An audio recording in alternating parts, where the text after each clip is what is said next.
kung bakit wala kang ipon, kabayan? Yes. Share mo lang yung experience mo sa comment section down below. Sa atin, porkit nasa ibang bansa tayo, namumulot na tayo ng pera. Madami tayong pera, even though nagpapada tayo ng monthly. Diba? Wala kang ipon. Hindi naman dahil sa luho mo eh. Dahil sa responsibilidad mo sa Pinas na kailangan mo magpadala.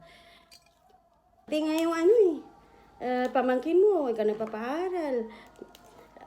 Yung kapitbahay nyo, minsan kasama na rin sa budget. O, diba? Culture ng Pinoy. Ano ba sa OFW ang tumulong? Hindi naman sa ganun. Ito kasi yun. Pag may nangyari sa'yo dito, sinong magka-emergency, sinong tutulong sa'yo, diba? Kaya yung iba kasi, sinasabi na lang na gastador ka kasi nga maluho, maganyan. Hindi ho. Kaya kailangan ko talagang mag-ipon, mga nasa ibang bansa. Sa lahat ng panahon, nandyan sila. Mag-isip muna at mag-ipon muna sa sarili, guys. Shout out po sa mga pamilya na nasa Pinas. Tulungan nyo din po sila.